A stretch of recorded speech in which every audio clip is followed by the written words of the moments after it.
Class 9th home science विषय में हम पढ़ रहे हैं अपना दूसरा चैप्टर व्यवस्था। व्यवस्था क्या है बच्चों? तो इसका हमने आपको बताया था कि किस तरह की व्यवस्था के बारे में इसमें बात की गई है।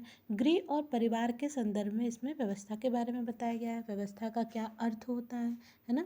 तो किसी भी चीज़ का प्रबंधन करना ही उसकी क्या कहलाता है? व्यवस्था कहलाता है। व्यवस्था के लिए क्या क्या सोपान होते हैं, क्या क्या पद होते हैं, सबसे पहले किस चीज़ की आवश्यकता होती है, हमें एक नियोजन प्लानिंग करना होता है, फिर उसके अकॉर्डिंग काम करते हैं हम, फिर लास्ट में उसका मूल्यांकन होता है या फिर इवैल्यूएशन जिसको हम कहते हैं। इसके आगे आज हम पढ़ेंगे बच्चों गृह व्यवस्था के सिद्धांत। गृह व्यवस्था के सिद्धांत में क्या कहा गया है कि एक कुशल गृहिणी को गृह व्यवस्था उचित ढंग से चलाने के लिए कुछ सिद्धांतों का पालन करना पड़ता है ना? तो अगर अच्छी तरीके से हमें घर की व्यवस्था को देखना है, गृह व्यवस्था देखना है, तो क्या करना होता है? कुछ सिद्धांतों का हमें पालन करना होता है, जिसमें से कौन कौन से आते हैं? तो गृह कार्य व्यवस्था के सिद्धांत होते हैं, अर्थव्यवस्था का सिद्धांत होता है, श्रम और समय की बचत का सिद्धांत है, और चौथा है आपका अवकाश और मनोरंजन के सिद्धांत, है ना बच्चों?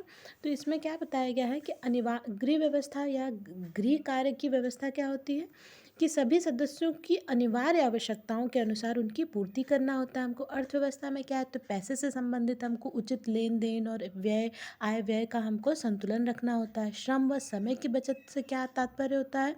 तो इसमें क्या होता है कि श्रम और समय को भी, ऐसा नहीं है कि हम व्यवस्था कर रहे हैं तो व्यवस्था करने का मतलब क्या होता है कि हम समय की बचत कर सकें, उसको समय पे कर सकें चीज़ों को, है ना? ऐसा नहीं है कि मतलब पार्टिकल है या जैसे हमने बर्थडे पार्टी का आपको एग्जांपल दिया था, आपको उदाहरण समझाया था, उसी तरीके से यदि किसी घर के लिए हमें सभी लोगों के लिए खाने पीने की व्यवस्था करना है, उनके उचित स्वास्थ्य की देखभाल करना है, उनका सब कुछ करना है, तो हमें हर चीज़ें क्या होता है समय से करनी होती है ना? ये नहीं कि दवा सुबह खानी है तो हम शाम को दे रहे हैं, भोजन जितने समय करना चाहिए उतने समय ना देकर उसके आगे पीछे, तो ये सब चीज़ें जो होती है अव्यवस्थित घर या परिवार की जो होती है वो निशानी होती है। तो ये सब चीज़ें तो करनी नहीं है हमें।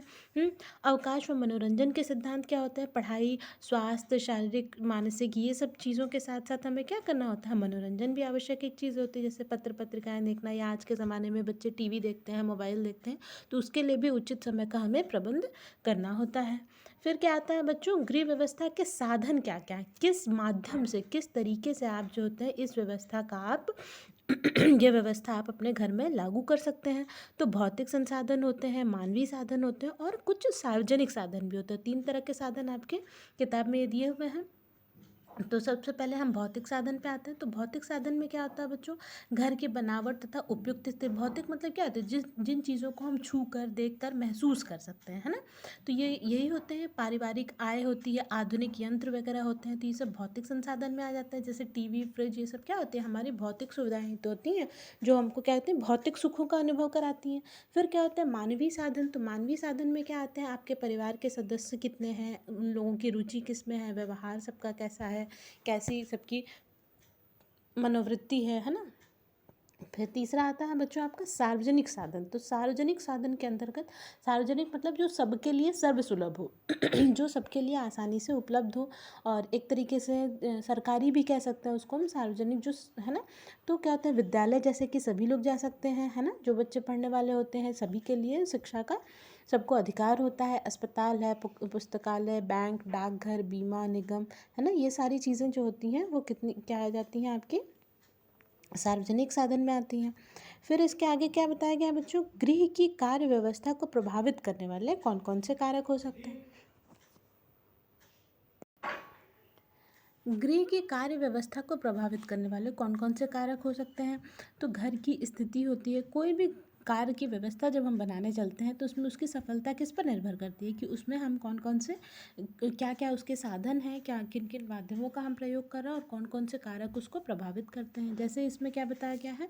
तो घर की स्थिति कैसी है, परिवार का संगठन कैसा है, परिवार में सहयोग है कि नहीं, सहयोगात्मक प्रवृत्ति है कि नहीं, लोगों के अंदर प्रेम, सहानुभूति, इन सब चीज़ों का समन्वय है या नहीं, आय व्यय का संतुलन, रहन सहन का स्तर, उपयुक्त यंत्र उपकरण और कार्यस्थल। आपके 6 पॉइंट्स इसमें बच्चों दिए हुए हैं जो कि आते हैं आपकी कार्य व्यवस्था को प्रभावित करने वाले कारक में फिर और भी दिए हुए हैं, जैसे कि गृह विज्ञान का ज्ञान और कार्य कुशलता और अभिरुचि, है ना।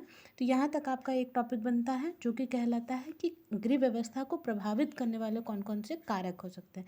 घर की स्थिति में जैसा आप समझ सकते हैं कि घर का निर्माण कैसे स्थान पर हुआ है, किस प्रकार का है ना, ये दोनों ही चीज़ें जो होती है प्रभावित करती हैं। घर से बाजार कितनी दूरी पर है, स्कूल कॉलेज डाकघर, है ना। तो ये सारी चीज़ें जो होती है, क्योंकि आपको समय का आपको टाइम मैनेजमेंट भी करना होता है कि इतने समय, यदि आपके घर से बच्चे अगर स्कूल जाना चाहते हैं तो आप कितने बजे सुबह उठेंगे, कितने बजे उनके लिए नाश्ता पानी बनाएंगे, है ना। या किसी को ऑफिस जाना है तो उसकी व्यवस्था हमें देखनी है कि उसके लिए सारी चीज़ें उपलब्ध कराई गई हैं कि नहीं, है ना।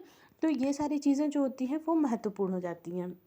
आपको पता होना चाहिए कि घर की स्थिति कैसी है, वहाँ पे पानी की मतलब प्रॉपर सुविधा है कि नहीं। अगर नहीं है तो हमें अलग से जाकर पानी लेकर आना, तो उसके लिए हमें समय को मतलब बांध के रखना है, कितने समय पे क्या क्या चीज़ें करनी है। परिवार का संगठन में अगर हम देखते हैं तो एकांकी परिवार है या संयुक्त परिवार है। अगर ज़्यादा लोग हैं तो आपको समय उस अनुसार आपका अनुशासित करना है। छोटे परिवार के अनुसार लोगों की जो होती है आवश्यकताओं को रखना है। जो घर का बजट बनाया जाता है वो भी उसी अनुसार होता है ना। और फिर आय व्यय का संतुलन की बात करें तो वही छोटा परिवार बड़े परिवार पे भी निर्भर करता है कि कितनी धन की आवश्यकता है, कितना वहाँ पे व्यय हो रहा है ना। वो सब चीज़ों का संतुलन रखना होता है। बीमारी के लिए आपके पास पैसे हैं कि नहीं, आकस्मिक कोई अगर ज़रूरत पड़ जाती है तो वहाँ पे आपके पास धन की बचत है कि नहीं है। रहन सहन का स्तर भी बहुत महत्वपूर्ण होता है। गृहिणी की कुशल गृह व्यवस्था और परिवार की परंपराएं, सदस्यों की आदतें, ये सब चीज़ें भी जो होती हैं वो क्या करती हैं, मान सम्मान की भावना परिवार के स्तर को बनाने में मदद करती हैं। गृह विज्ञान विषय की यदि आपको संपूर्ण जानकारी है, अगर आपको थोड़ी बहुत भी जानकारी है उसमें, है ना, तो उन चीज़ों का आप प्रयोग करके क्या कर सकते हैं, गृह विज्ञान की अपनी कार्यकुशलता और ज्ञान से जीवन को व्यवस्थित कर सकते हैं। अभिरुचि की बात करें तो स्त्री की अपनी अभिरुचि का भी उसकी गृह व्यवस्था पर प्रभाव पड़ता है। यदि किसी स्त्री का ज़्यादा किचन में मन लगता है, अगर रसोई घर में मतलब पाक शास्त्र में अगर वो निपुण है तो उस तरह की चीज़ें बनाएंगी वो, है ना। तो घर के ये इस तरह या मतलब साज सज्जा में यदि उनका मन लगता है तो उन चीज़ों पे वो ज़्यादा ध्यान देंगी और उसी से उनका जीविकोपार्जन भी हो सकता है ना। सिलाई कढ़ाई बुनाई में यदि है तो उनकी एक तरीके से वो आपके आय का साधन भी बन सकता है ना। और सुव्यवस्थित घर के सभी को जो होता है वो क्या करना होता है, सुख सुविधा शांति और आनंद प्राप्त होता है। आप सभी जानते हैं हर चीज़ें जब ऑर्गेनाइज रहेंगी, जैसे आपके स्कूल में आपको पता होता है कि इतने समय घंटी बजेगी, इतने समय आपको एक क्लास में जाना है, ये आपके प्रेयर का टाइम है, ये आपके पीटी का टाइम है ना। हर चीज़ें आपकी जो होती है वो बंधी होती हैं, नियमबद्ध होती हैं।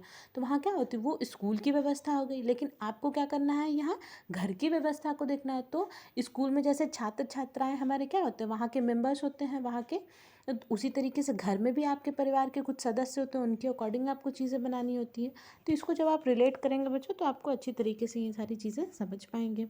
फिर क्या आपका है, अब इसके आगे हम पढ़ेंगे गृह व्यवस्था के कुशल संचालन में क्या क्या बाधाएं आ सकती हैं, है ना। तो बाधाओं के बारे में हम बच्चों कल चर्चा करेंगे। आज के लिए इतना ही बताते हैं, बाकी आप सभी बच्चे इसको पढ़ते रहिएगा। आज के लिए इतना ही, धन्यवाद।